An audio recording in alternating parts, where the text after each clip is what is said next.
This is ChangeMakers with Katie Gore, finding the right solutions for the affordable housing community.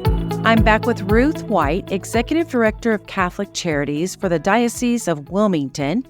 We've been discussing her impressive career in public policy, focusing on expanding housing resources for family and youth and child welfare. Ruth has shared some insights on her work with the National Center for Housing and Child Welfare, highlighting the crucial role of the Family Unification Program, which provides housing vouchers to at-risk families. Now, Ruth, let's dive into another exciting initiative you're passionate about, the Campus Housing Affordability Act. Can you tell us about this legislation and the goals for higher education? Well, I'm really grateful to Congressman Greg Landsman's office, who brought this to my attention, that they were trying to solve this problem. Okay, so the Campus Housing Affordability Act does two things, essentially. One, it eliminates the student rule for public housing. So there's this perception, I say perception because it turns out Congress already fixed this, but that if you are a full-time college student, you are not, and you're independent, so you're not a part of a family, you're an independent household, head of household, that you are not allowed to use a Section 8 voucher. It turns out if you are a former foster youth, you are allowed to be a full-time student and use a Section 8 voucher. So that was already fixed by Congress. But this bill sort of underscores that and reinforces that. And again, sometimes it's really just about marketing, isn't it? But the other really important facet of this bill is it would allow young people who are going to college to use a Section 8 voucher to pay for a dorm room if that was something that they needed a voucher to do. But I want to back up, and you're a housing expert, so I know you already know this, but for the benefit of your listeners, you cannot currently use a housing choice voucher to rent a dorm room. It's prohibited. So this bill is appropriately contained, and it simply says if you are a participant in FUP or FYI, and so in other words, you're a former foster youth using a voucher and you need to rent a dorm room, you can do that. But this doesn't open up that opportunity to everybody. And I think that's an important parameter, because we don't want to downgrade the quality of housing that a regular voucher holder would be renting using a voucher. So we're not going back to, say, the SRO days, or we don't want dormitories for everybody. But I also want to point out, this is a small group of people. So I'll give you a sense of the numbers here. The National Center for Housing and Child Welfare did run some numbers during COVID. And what we found was the number of former foster youth occupying dorms in a given year in the U.S. is about 9,000 people. But the vast majority of those people, their housing costs are covered through Pell Grants or scholarships, education and training vouchers. So there is a network of kind of a patchwork quilt of grants and other federal funding that would prevent them from incurring the cost. But for that small slice where you weren't able to cover those costs, instead of those young people incurring loans, they could use their voucher to pay for a dorm. And so while Representative Landsman, I think, said this would, in the press conference that we did in front of the Capitol last week, he said, "Oh, this would benefit tens of thousands of people." That's an overestimate. It's a much more contained and reasonable amount of people. And maybe the win here too, in your tens of thousands of people, is that there is a way to overcome a perceived obstacle. That's because right. You don't know how many people are not pursuing higher education because of the daunting room and board fees, or they don't know how to navigate that the Pell Grant will be there, or they don't know what other supports are there. But this would clearly bring another piece to the equation, that if they're if they're already in FUP or FYI, then they can already see this other piece coming for them to support them in their next step. Exactly. And eliminating a perception is a really, really important part of this process, because if a young person does want to live in the dorm and they feel that that's not an option for them, they will take their voucher or they will take whatever funding they have and live off campus. And that might be fine, but it might also be catastrophic because the research shows the University of Connecticut did a study, I think 2 years ago. And what they found was when you compare college freshmen and sophomores who live in the dorms versus their off-campus peers, the ones who live in dorms and become part of that academic community have higher GPAs, higher graduation rates, and they build lifelong friendships that can materialize into business opportunities later on. So that's why would we want to close that opportunity off for young people who are looking, foster youth who are looking for building more community in their lives. But it also forces a conversation with child welfare about what are these young people's options. Dorms are options, staying in foster care longer are options. But I'm going to tell you something about the reverse side of this equation, because some of these young people in foster care do take out loans.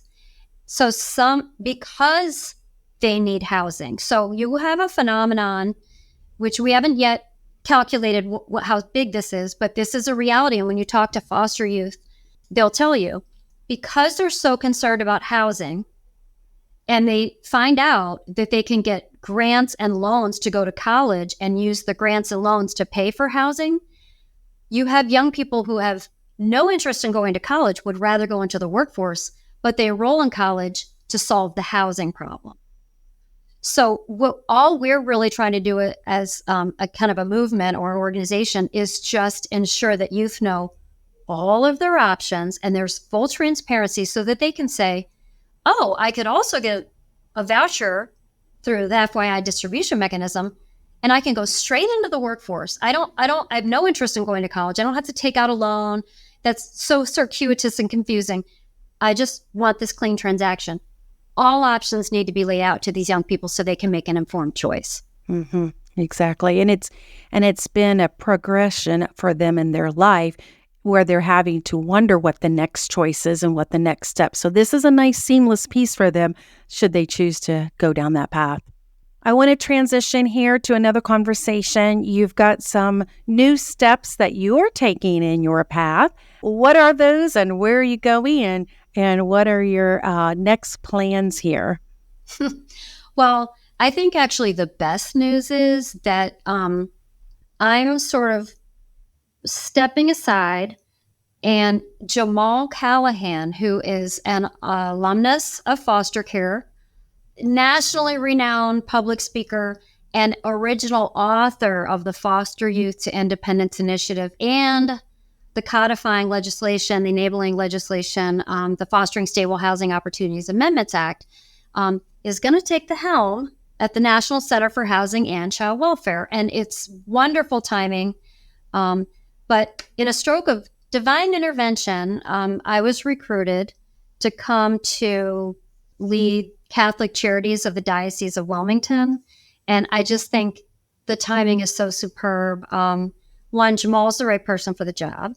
Two, I'm kind of returning to my roots where I'm working more in a capacity where I'm meeting the people that are becoming housed. I'm managing programs out there, telling the great story about Catholic Charities and other providers that are on the ground, solving America's housing challenges from the private sector position. And I just thought the timing was really great. And it's also the case that the day that I got the call about this position, HUD and HHS were doing a webinar on the Foster Youth to Independence Initiative and, again, the Fostering Stable Housing Opportunities Amendments Act, which is a big part of this picture. And it's sort of like, we did it. Like, let's stick a flag in it and move on to the next step, which we believe is more about economic security and building wealth for young people aging out of foster care and a couple of other little rabbits we have in our hat. But it was just a really nice inflection point for me to kind of take that step aside. But again, it's a bit of a calling for me. And earlier you asked me why. I don't know. I can give you the story about I grew up in Cleveland. I saw the juxtaposition of poverty and wealth. But quite frankly, the fact that I wake up every morning trying to figure out how to make sure that all of the young people aging out of foster care are on solid economic footing, and how we can do more to keep families together using economic tools. I don't know. I'm not exactly sure how that happened, but it's there, and it's always going to be a part of my fabric of my being. Well, your new role at Catholic Charities is going to be phenomenal because they really are a powerhouse in doing so many different things for people in their needs and their housing. So this is going to be an interesting progression for you. Well, I'm super excited about it. But here's the other thing. As I said, all of the just magical work that's happened over the last 5 years with Hunter Kurtz and Dr. Carson and Jamal Callahan, Lisa Dixon, and Christopher Patterson, I should mention, was handpicked by Ben Carson to be the FYI lead as it was getting off the ground, is also an alumnus of CARE. So that's a big part of how I learn and how I have any success at all. It's working with people with lived experience. Here at Catholic Charities of the Diocese of Wilmington, a number of the staff people have come up through the program. So Jen Traeger, that runs the Seton Center in Princess Anne, pulled herself up by her bootstraps and really does have that lived experience. And she's one of many heavy hitters here at Catholic Charities who have told their own story and have built programs around their intense, hard-won subject matter expertise that you can only build in the most difficult of ways, and that is with personal experience in the system. So I just cannot believe that I was fortunate enough to be picked to work directly with them. Any predictions on what we should be watching for? Next problems you're going to solve? Next legislation we should be watching? Give us some forward-looking what we should be involved in. Okay, so on the Greg Landsman bill, the Campus Housing Affordability Act, I feel that that's non-controversial and bipartisan. I don't think it's Pollyannish at all to say that that might pass into law, even with all of the kind of upheaval in Congress, et cetera. I think that's going to become law this year. It might sneak in through appropriation, so I have a really good feeling about that. Another piece of legislation that Jamal and the National Center for Housing and Child Welfare are working on is the Baseline Rent Optimum Escrow proposal, aka BRO, which is maybe the best acronym ever. But this would set a baseline rent for all young people who have foster youth independence family unification program vouchers of $100. Oh, wow. So once they sign that contract of participation, they would get a baseline rent of $100, and the entire balance of that total tenant payment would be deposited into their escrow account. And then, of course, the rest is history. All other rules of FSS apply. But we think this is a really important way to synchronize all the good casework going on in child welfare that would encourage a young person to be working. And then when they get the voucher, they're already working. So this would, I'm a huge fan of the Family Self-Sufficiency Program.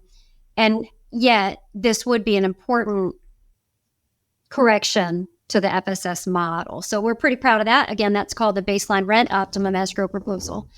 On the other side, on my side of the equation, the Catholic Charities equation, I think there's a really interesting and long overdue conversation about restoring the continuum of care under HUD's community planning and development arm. So as I'm finding, my new colleagues here at Catholic Charities agree 100%. So we need to restore the continuum. It needs to be a bidirectional continuum from street outreach all the way to permanent housing and everything in between. We need to rebuild emergency shelter, part of HUD's portfolio. We need to rebuild transitional housing, which was essentially defunded and repositioned about 15 or 20 years ago. And I think we're finding in light of the Grants Pass versus Johnson Supreme Court decision that America is aware that our current approach to homelessness is failing in plain sight. It is just an epic public policy failure. And rather than sort of rehash that or try to figure out whose fingerprints are on the crime scene, none of that matters. We just need to move forward together and rebuild the award-winning continuum of care. I'm excited about the prospects of doing that, but I'm also painfully aware that we need to do it immediately. This is not something that can wait. So my colleagues here at Catholic Charities are interested in doing that. And then I'm on the board of the National Coalition for the Homeless. And so I have this kind of bird's eye view of folks, advocates, and folks who have lived experience from all across the country are also aligned with rebuilding that continuum. And that's going to be exciting. And for that particular one, the structure is there. You don't have to build something and create something. You've got the platform by which it was delivered effectively. So it would be great to see that re-energized and picked back up as a priority, wouldn't it? I think it will be. And all the major powerful advocacy groups are now taking a look at kind of the track record over the last 20 years and saying, yes, of course, we need to come back to the drawing board and restore that. But you're absolutely right. It's not tabula rasa. Like, we have in the past had a continuum of care. And in fact, when Secretary Andrew Cuomo of HUD brought that model from New York City to HUD in 1999, the following year, it won the Harvard Kennedy School of Government Innovations in Government Award. It won this vaunted award. And the very next year, prioritization changed and folks found transitional housing to be ineffective and they decided to defund it. But that's been catastrophic. Same with emergency shelters were repositioned and the funding was reallocated. And again, we don't need to relive that, but we can all agree that we need to restore that award-winning continuum. And we can. Many of the people who were doing this work in the 90s are still alive and well and ready to jump back in and get their hands dirty and help. Well, that's something for us to keep our eyes on, and hopefully we'll see some momentum there and some changes to address this national crisis. Ruth, it has been great to have you. As we close out, I just want to say thank you for all of your efforts. You really have a passion for people who are overlooked in the system. So I appreciate you being an advocate and seeing those people where they are and in their need. Well, it's a privilege to be on your show. I listen to it all the time. And to all the housers out there, I think you have the biggest impact on your communities. And I think that there is no better conduit out of poverty than what America's public housing authorities provide and all of the private partners that they engage. So thank you for everything that you do. You are so welcome. I've been talking with Ruth White, and she's the Executive Director of the Catholic Charities, and she's been serving the National Center for Housing and Child Welfare. Thank you, Ruth. Thanks, Katie. Thanks for listening to ChangeMakers with Katie Gore. To find out more about Katie, go to quadel.com. That's QUADEL.com. This has been a production of Forbes Books Radio.